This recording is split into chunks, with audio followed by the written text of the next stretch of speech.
am a pilgrim and a stranger traveling through this worrisome land, and I've got a home in that yonder city, good Lord, and it's not made by man. Well, I've got a mother, a sister and a brother who have gone on before, and I'm determined to go and see them, good Lord, over on that other shore.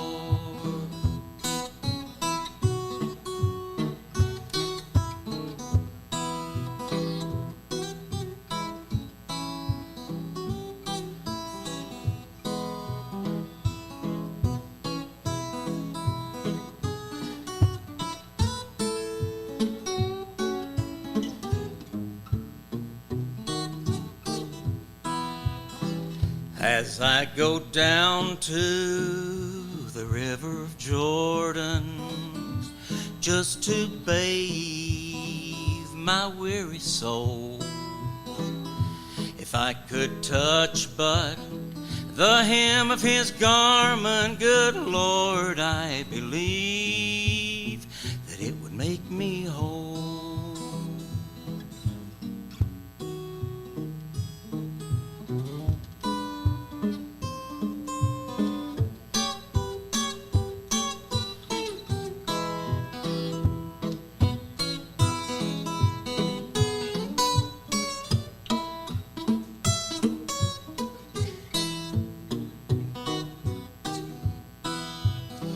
I am a pilgrim and a stranger traveling through this worrisome land, and I've got a home in that.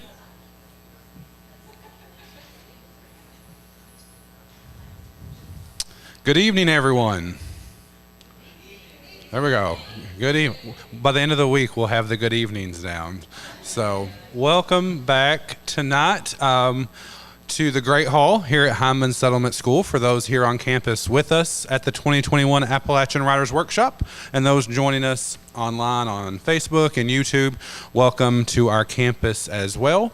We are very excited to have all of you with us for tonight's evening program with Robert Gipe and Monic Ductan. So just to kick the evening off, I'm going to introduce Courtney Lucas. Hey everybody, can you hear me okay? Perfect. I was standing in the breakfast line at Hyman one morning, bleary-eyed and barely awake after sitting up late the night before fellowshipping with other workshop attendees. That's when Rob walked up to me and asked, "Did you dream of whales?" It took me a second to realize he was referencing a previous conversation we'd had about my recent whale watching trip in Alaska. I hadn't dreamed of whales, but I had dreamed that a knothole in the wall next to my bed had opened up to reveal infinite universes. "That's Hindman," he said, "a universe in every knothole." I've thought a lot about that conversation since that morning, and the more I think about it, the more I think about how that description could be applied to Robert Gipe's mind. A universe in every knothole. I've often wondered what it would be like to be inside the mind of Robert Gipe. This universe has the tetherball from Napoleon Dynamite, and this one has a Pal's where the patty melts are back and the Frenchy fries always stay hot, no matter how far you have to drive before you eat them. This one has Grippos, lots and lots of Grippos, and this one's just full of jeans and black t-shirts. Robert Gipe contains multitudes. Maybe that's why he's able to write award-winning books, produce theatrical productions, and advocate for the arts, the environment, and Appalachia. Maybe that's what makes him such a keen observer of other people. We all exist there somewhere in one of the universes in Robert Gipe's mind. And maybe that's why he's able to serve as a mentor to so many writers, students, and artists, including myself. Robert was the first person to pay me for something that I had written, $15, which I still have tucked away in a drawer in my apartment. And his praise for my work got the attention of editors at Ohio University Press. And although my conversations with him ultimately did not result in publication, I owe so much of my growth as a writer and as a person to Robert's encouragement and advice. And I know that countless others can say the same. I'm thrilled and honored to introduce my buddy, Robert Gipe.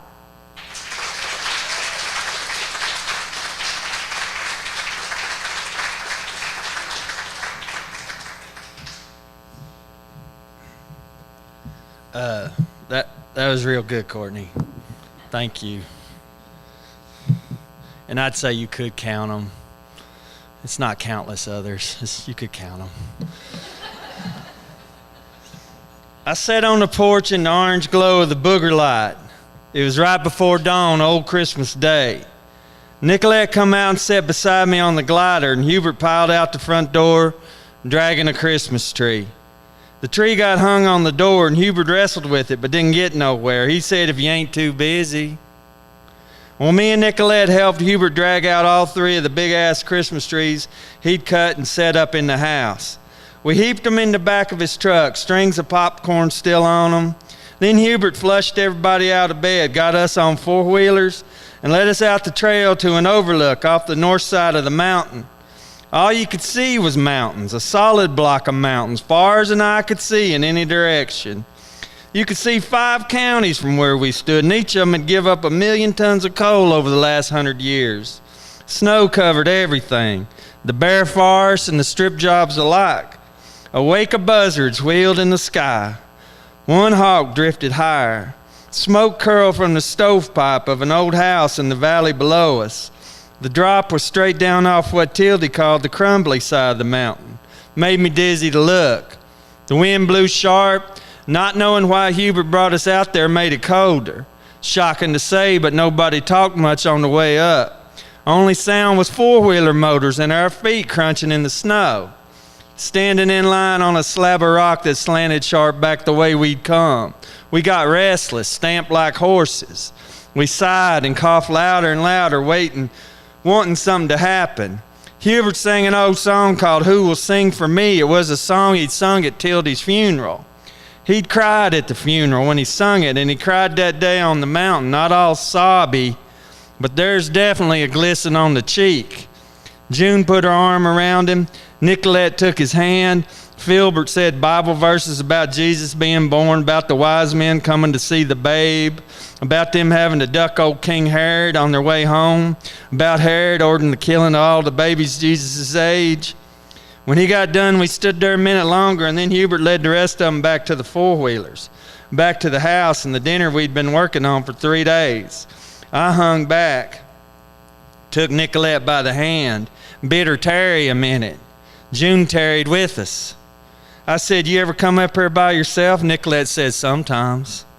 I said, did I ever tell you I jumped off this ledge one time to practice kill myself? She said, no.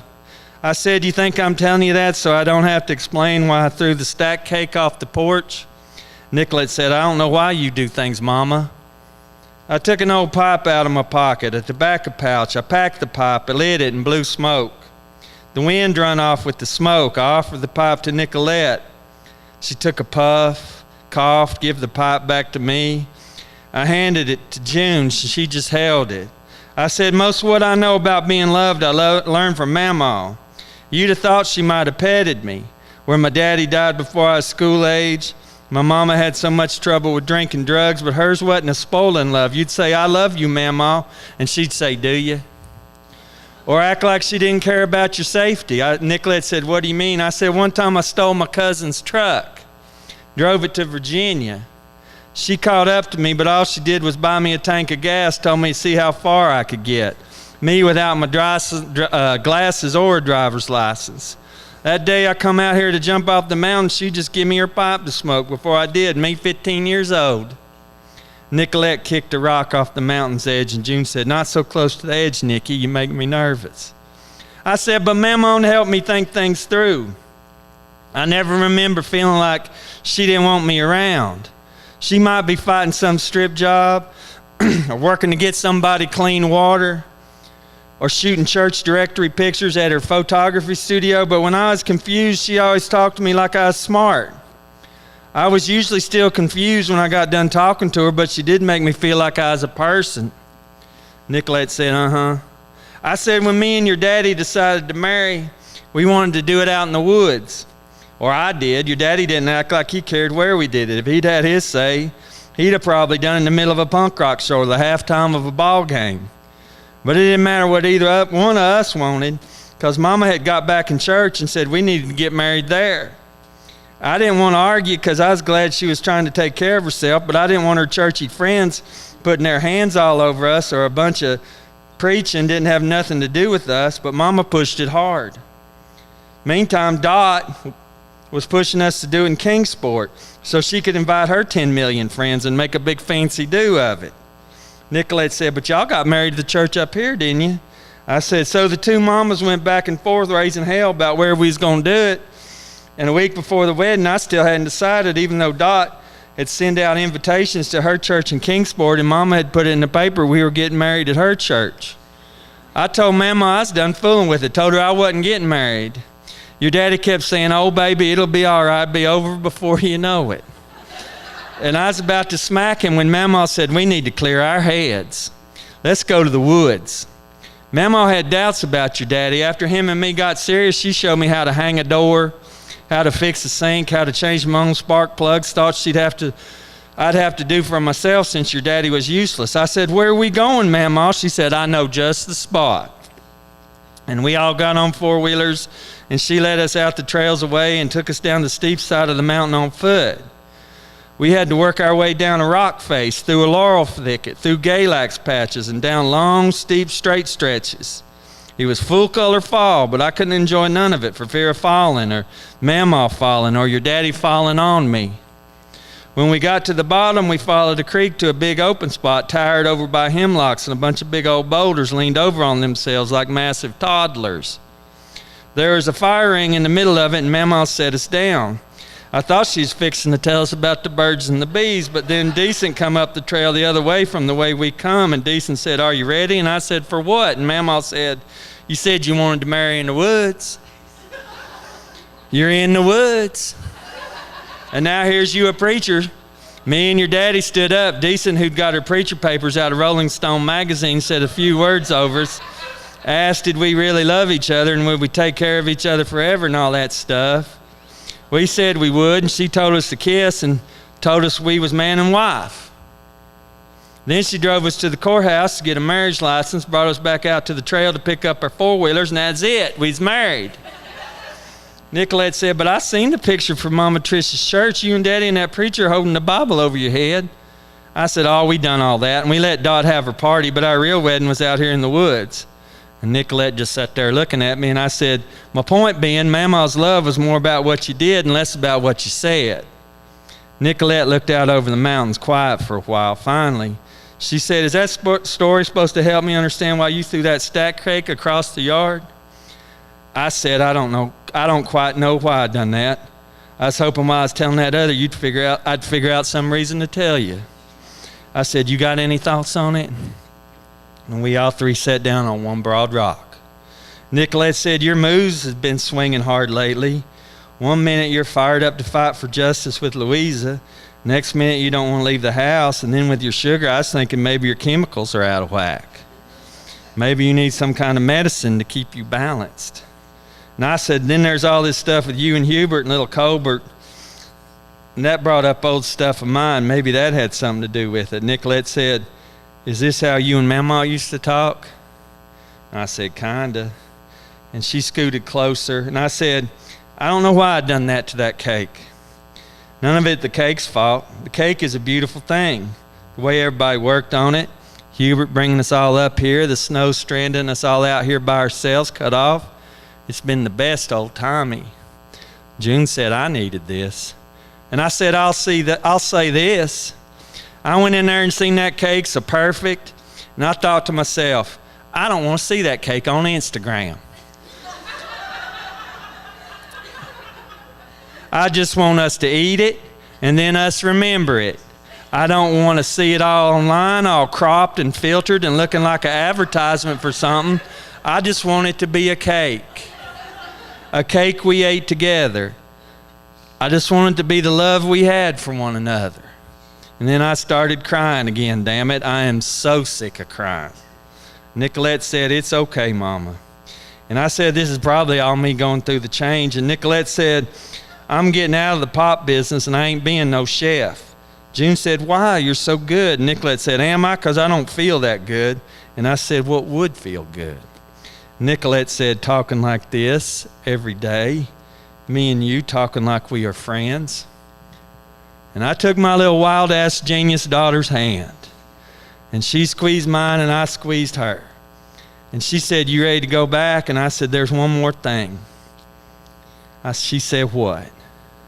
And I said, anytime you need help figuring out that vision you had Halloween, me and June are here, ain't we, June? And June said, we are. And Nicolette said, we don't have to go over it all at once, do we? And I said, no, we can do it, and we can do it someplace warm. And June said, and it doesn't have to always be us. There are a lot of people to help you understand what you saw. And Nicolette said, I need teachers. June said, is there anything you want to ask about now? Nicolette took the pipe back, and she took a puff, more sure of herself. She said, you know that part of my vision where the mama groundhog tells me I need to help people know more about their bodies and how to talk about their bodies? I said, yeah. She said, you know that part of the vision where women showed each other their privates and talked about what a cervix does? I said, yeah. And she said, I don't understand what the cervix does. And I looked at June and I said, well, it's a little tube between your vagina and your uterus. It directs sperm into the uterus and it directs menstrual blood out of the uterus. It's like a little hallway between your downtown offices. I said, and it feels like the end of your nose. Nicolette said, okay. And I said, does that help? And Nicolette said, some. And June said, you know the story behind the women in your vision showing each other their parts? And Nicolette said, not really. And June said it was part of the women's rights and welfare movement in the mountains in the 60s. They had meetings about healthcare access that surfaced the fact that a lot of women, even those with a bunch of children, had never been taught about their own anatomy. So they started teaching each other. Nicolette said, that's badass. And June said, it is. And the three of us headed off the mountain, and June put her arm around me, and I said to June, I said, I miss her. And she said, me too. And on the way back to Cora's, we passed Pollard Mink's place, and June pointed and said, look at that. And Pollard's bees come swarming out of their hives. And Nicolette said, it sounds like they're singing, and I said, it sounds like they're cold. And June said, it's a tough time to go hunting a new home. They were setting the table for dinner when we got back to the house. Cora's table was filled with plates lined with grease-soaked paper towels. There's a pot of greens, ham, salmon patties, soup beans. Willett brought macaroni and cheese. Nicolette made the cornbread. Billy Wayne put out his damned old magic chow chow and finally told us where it come from. There was buttermilk, there were green onions, there was kraut, there were weenies. It looked like the prize display on Wheel of Fortune if all the prizes was food. Hubert and the Feral Girl sang, he said, if you love me, feed my sheep as a blessing. Me and Nicolette held hands while Decent Ferguson returned thanks. We ate quiet, stuffed ourselves with awesomeness. And when it was 8, we all got up before dessert. Some smoked, some pooped, some sat around and groaned. Then we came back and ate the stack cake.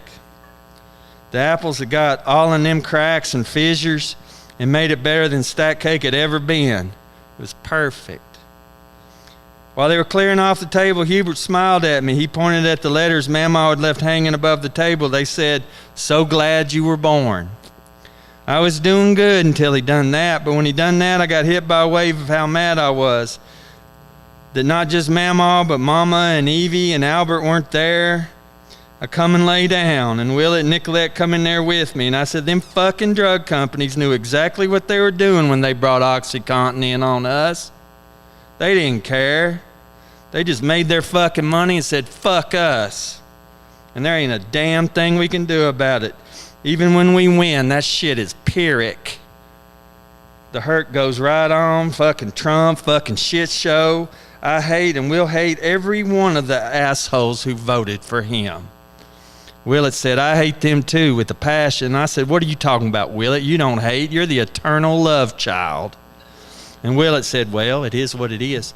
And Nicolette said, I wish neither one of you would hate. And we were sitting there looking at each other when out the window Pinky and Marla come streaking by, both packing cans of lawnmower gas. We run out after them and followed through the deep snow out to Hubert's house. They went up the front steps and inside. They splashed gas all over everything. They come out and the whole house inside's turned to flame. I said, there's your teachers, Nicolette. And we stood amongst the vehicles and watched the house burn, knowing nobody was coming to put it out. Hubert fishtailed up to the blaze in his truck full of Christmas trees. He run in the house before we could stop him and ran back out with a milk crate full of scrapbooks and diaries and set the milk crate down and said, I almost forgot. Then he chucked the Christmas trees in the fire, popcorn strings and tinsel and all, as the front porch collapsed. Decent took Pollard's hand and they danced before the blaze. In the fire we saw the departed, Mama, Mama, Evie, Albert, Daddy, Dot and Willett's dad, people from way back with long beards and hair pulled back in buns whose names we didn't even know, mouths pulled long and guns at the ready. Even little Colbert was in there looking embarrassed like maybe he'd figured something out about himself. They waved and we waved back. A gully washer of a rainstorm came, kind of storm Doc called a froggy strangler.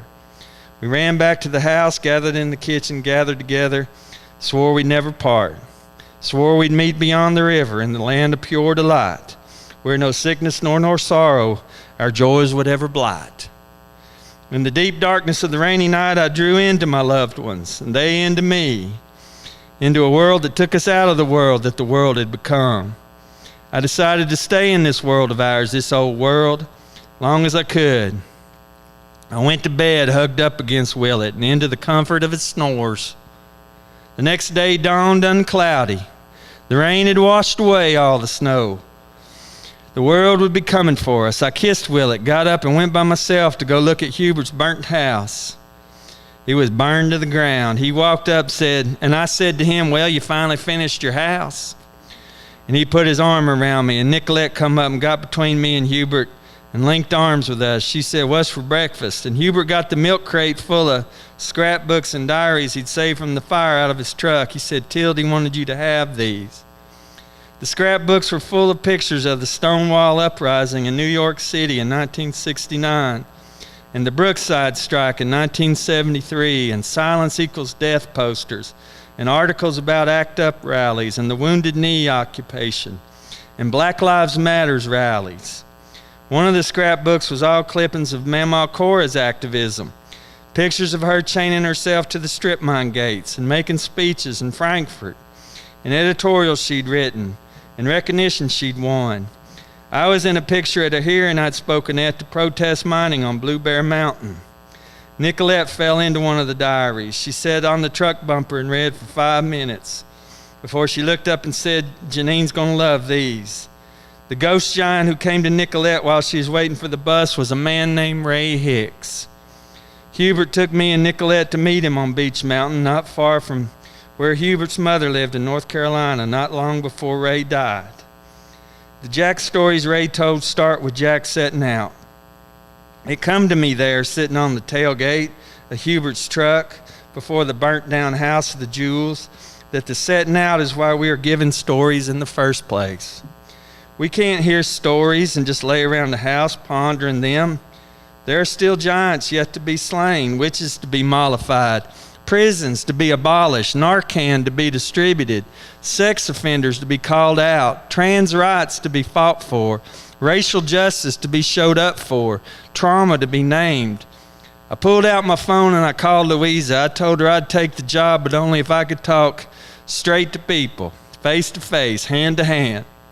I told her I was ready to get out of the house. I told her I wanted to take down Big Pharma, be the mole in the ground that roots the mountain down. I wanted to tell the truth and shame the devil. I told her I wasn't interested in working at a computer. I wanted to be out in the fray. I wanted to fight for what's right, because fighting for what's right is the religion I was raised on.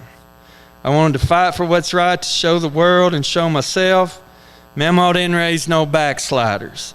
So that's what I'm doing. I'm setting out. I'm done talking. Bye.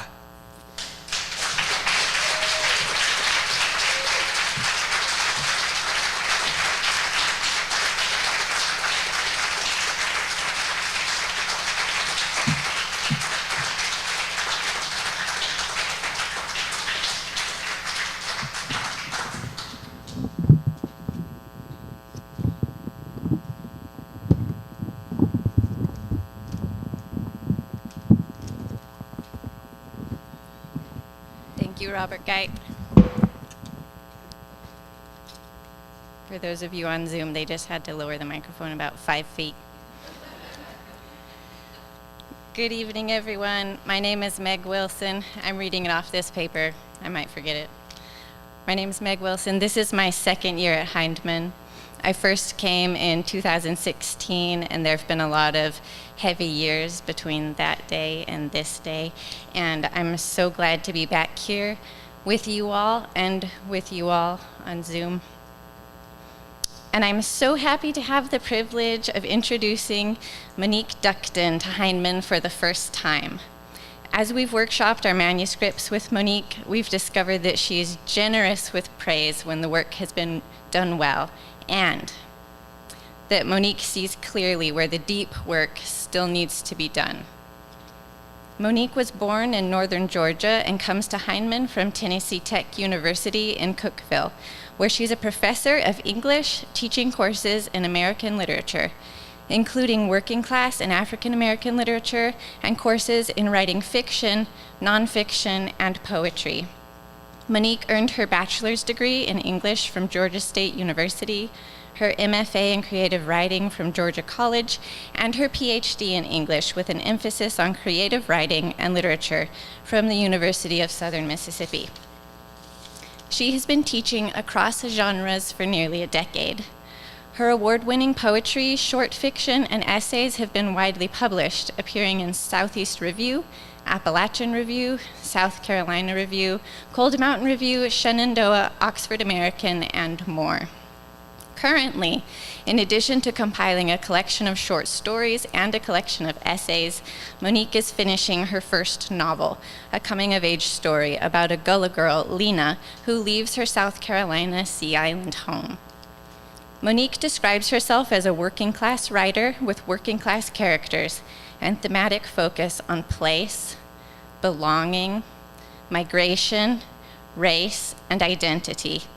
In a recent article in Oxford American, Healing Slowly in Cookeville, Monic writes about the town she has made home and the devastation caused by simultaneous touchdown of a deadly tornado and a global pandemic in early 2020. In Healing Slowly, we see community begin to pick up the pieces after loss of home and in the face of concurrent disasters. The essay asks, what is needed for our slow healing to progress? And how close to whole again can we become? Here at Hindman in 2021, many of us are asking, what is needed for slow healing to progress? Community in place, including community in virtual place, has its role. And as her writing demonstrates to us, we need the words of those people who can see clearly where the deep work still needs to be done. Please welcome Dr. Monic Ductan.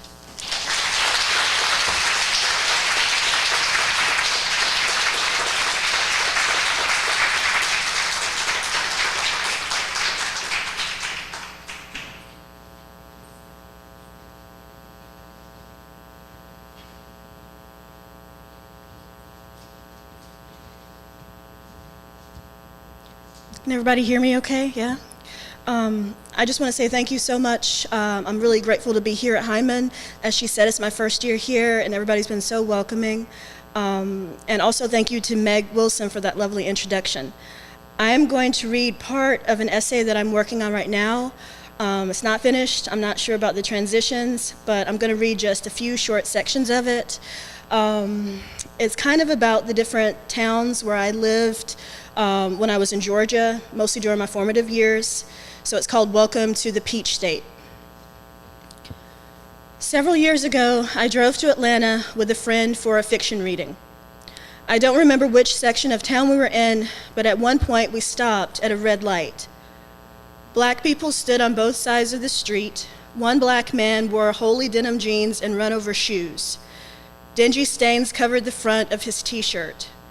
A woman in tight jeans and a shiny wig watched me as I watched her. What were she and the others waiting for? Was the MARTA bus scheduled to arrive soon? I looked up at the old, worn-down apartment building. Then I hit the power lock button on my car door and waited anxiously for the light to change. The friend riding with me in the car that day is white. I didn't ask if she felt it too, that fear of being somewhere you're not supposed to be. Would I have been offended if she'd been the one to hit the power lock button? No, she would have been justified in doing so. Would I have been afraid of those people if they weren't black? Yes. Would I have hit the power lock if we were in an affluent neighborhood and surrounded by people in business suits?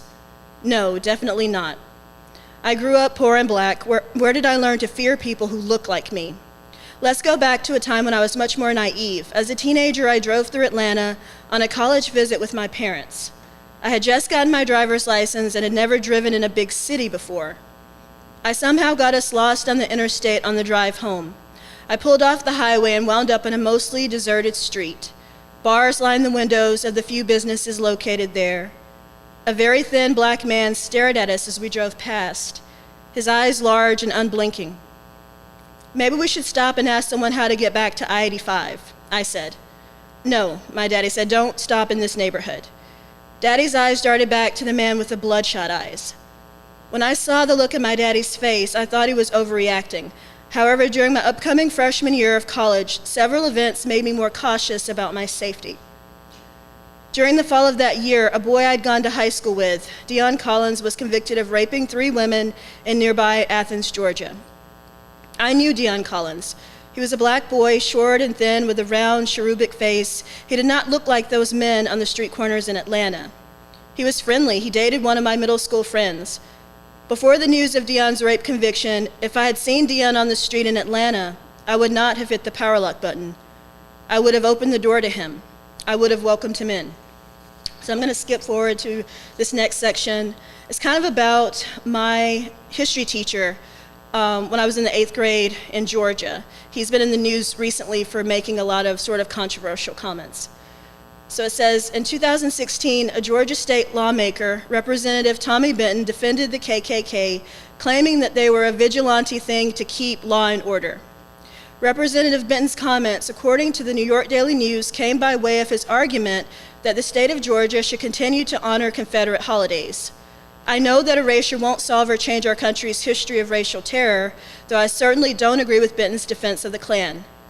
Over the past several years, Thomas Benton's comments have painted a disturbing picture of him. In 2020, Benton was quoted by the Atlanta Journal saying, John Lewis, his only claim to fame was that he got conked on the head at the Edmund Pettus Bridge, and he has milked that for 50 years.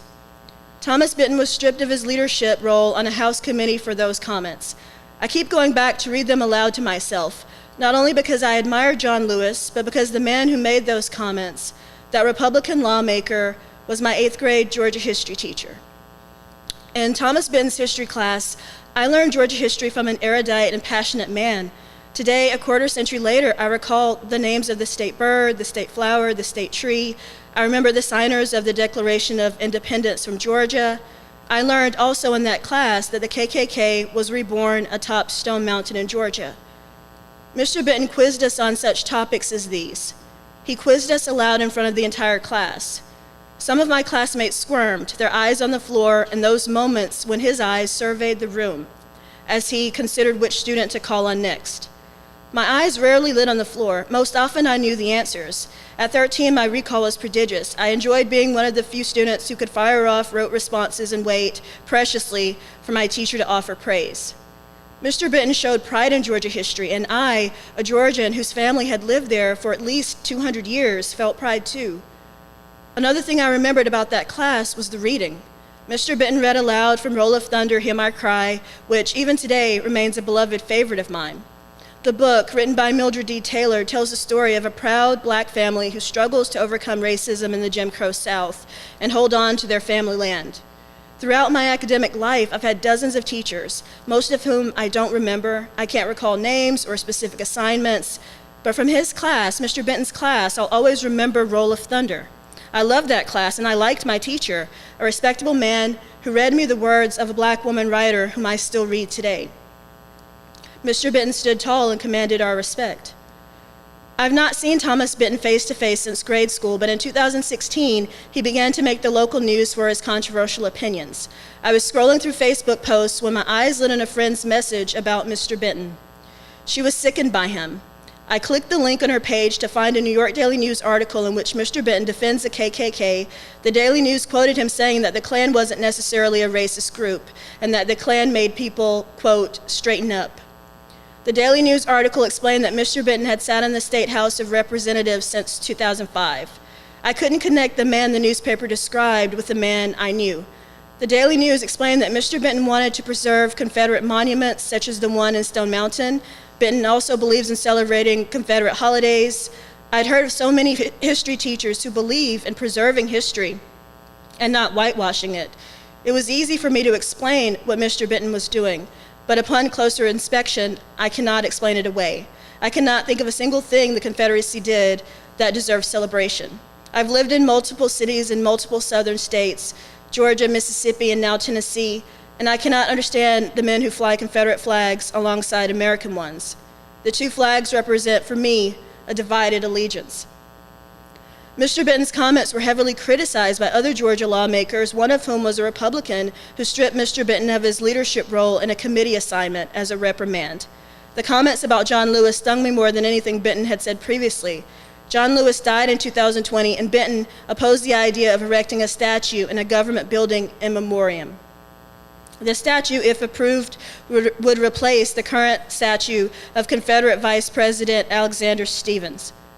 In March of 2021, Thomas Benton voted yes in favor of House Bill 531 and Senate Bill 202, two controversial bills signed into law by Governor Brian Kemp. The new laws have now been contested by numerous voting rights groups. The bills restrict the length of time in which a voter can request an absentee ballot, and the law reduces the number of drop boxes available to voters. The Georgia law also allows the state to take control of county voting procedures. In 2020, according to NBC News, some Metro Atlanta voters were already waiting up to 7 hours to cast their votes. New Georgia laws limiting voting hours and drop boxes will probably force longer lines, which could deter some voters. NBC Nightly News also reported in October 2020 that in 2018, the average voter waiting time was 6 times longer in precincts that were predominantly minority than in precincts that were predominantly white. Thus, barring people from handing out food and water in such places is cruel and obviously done to deter voters.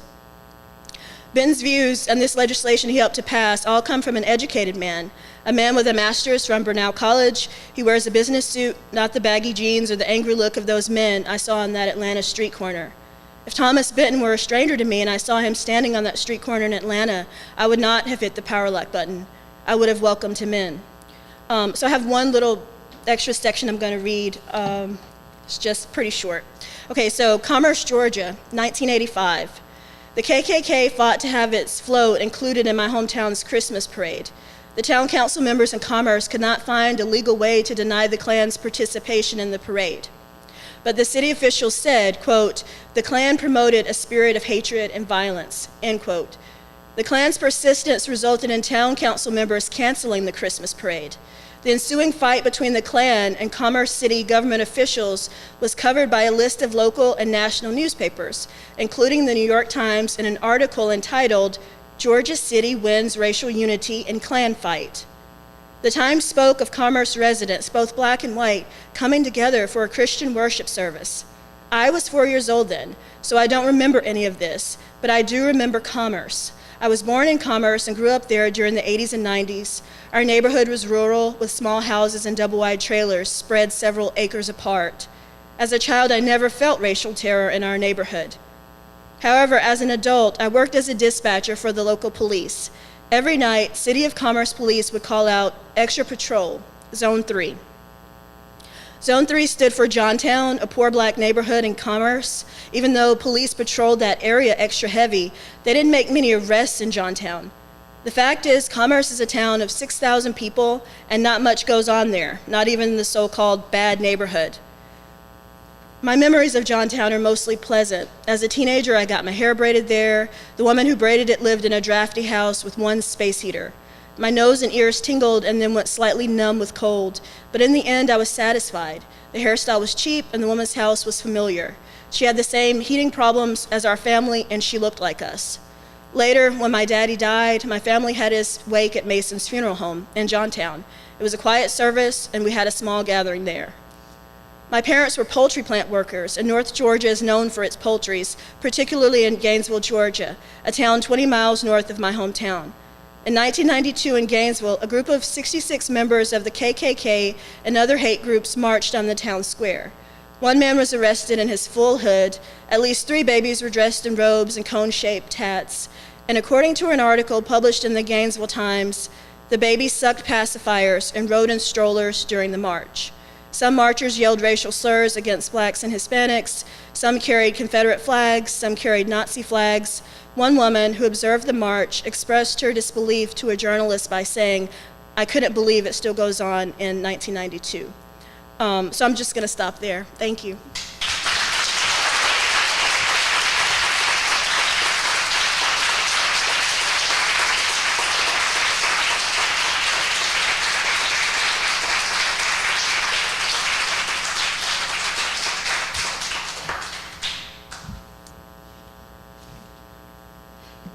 Thank you. Let me close up just a bit. Thank you all very much. Let's give another round of applause for Robert and Monique this evening.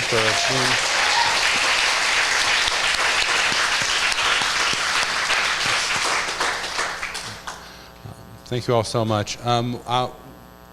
I'll have 2 things to say. One is we immediately following, for those here on campus, we're going to have a book signing reception, and because we still have plenty of pickle bologna left, so everybody's going to go back and get a big old heap and plate of pickle bologna and some crackers, and we'll sign some books for those here. But then also we're going to draw out a couple more names from our Fireside First book giveaway. So for those that are have subscribed, it is not too late to do so. We have one more night, and we have all of Adriana Trigiani as our keynote speaker this week's book sets that are signed with some other personal gifts that she sent as well. So all the names will go back in tomorrow. But we're going to give away tonight for Fireside First our first 2 books, for Queer Women and a copy of For the Hog Killing, 1979. So first, see who we have. This is for the Queer Women, Elizabeth Glass. I want to get back to her, Elizabeth.